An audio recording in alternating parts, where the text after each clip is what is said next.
ഇത് വളരെ പ്രധാനമായി മനസ്സിലാക്കേണ്ട ഒരു കാര്യമാണ്. ഹസനുൽ ബസ്രി തങ്ങൾ പറയാണ്, ഒരു മനുഷ്യനെ അള്ളാഹു അവഗണിച്ചു, ഒരാളെ പടച്ചവൻ അവഗണിച്ചു എന്നതിൻ്റെ തെളിവെന്താണ്? ഒരാളെ തൊട്ട് അള്ളാഹു അവനെ പരിഗണിക്കണില്ല, അവനെ അവഗണിച്ചു, അവനെ ഒഴിവാക്കി എന്നതിന് തെളിവെന്താണെന്നറിയോ?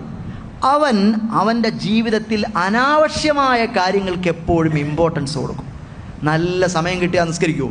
നിസ്കരിക്കാൻ സമയം ഉണ്ടായാലും നിസ്കരിക്കില്ല, അപ്പോഴും കളി കണ്ടുകൊണ്ടിരിക്കും, അല്ലെങ്കിൽ കളിക്കാൻ പോകും. അങ്ങനെ നല്ല കാര്യങ്ങൾ പ്രവർത്തിക്കാൻ അവസരം ഉണ്ടായാൽ അവൻ ചെയ്യൂല. അവൻ തിന്മയായ കാര്യങ്ങളിൽ വ്യാപൃതമായിക്കൊണ്ടേയിരിക്കും.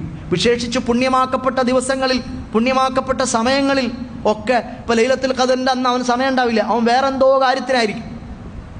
റമദാനിൽ പുണ്യമാക്കപ്പെട്ട സമയങ്ങളിൽ അവൻ വേറെന്തോ കാര്യങ്ങളായിരിക്കും. അങ്ങനെ നല്ല ദിവസങ്ങളിലും നല്ല അവസരങ്ങളിലും ഉള്ള അവനെ ഇബാദത്ത് ചെയ്യാനുള്ള തൗഫീഖില്ലായ്മ. അതുപോലെ എപ്പോഴും അവൻ്റെ സമയം അനാവശ്യമായ കാര്യങ്ങളിൽ, വാല്യൂ ഇല്ലാത്ത, നന്മയല്ലാത്ത കാര്യങ്ങളിൽ ഒരാൾ വിനിയോഗിക്കുന്നു. നമ്മൾ ആലോചിച്ച് നോക്കണം, നമ്മുടെ സ്ക്രീൻ ടൈം എത്രയാണ്?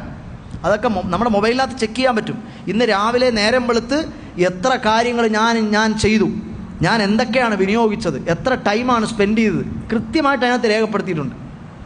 അപ്പോൾ അതുപോലെ അള്ളാഹുവിൻ്റെ അടുത്ത് രേഖ ഉണ്ടാവും, നമ്മൾ നേരം വെളുത്ത് എന്തൊക്കെ ചെയ്തു.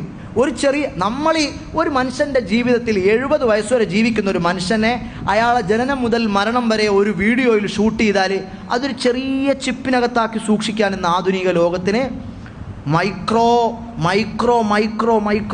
ആയിട്ട് ചുരുക്കി അത് ചെറിയൊരു സാധനത്തിനകത്ത് സൂക്ഷിക്കാൻ ഇന്ന് സാങ്കേതിക വിദ്യയുണ്ട്.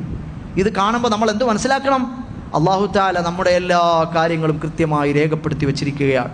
തീർച്ചയായും അത് ചോദ്യം ചെയ്യും. അള്ളാഹു കാത്ത് രക്ഷിക്കുമാറാകട്ടെ. സഹോദരൻ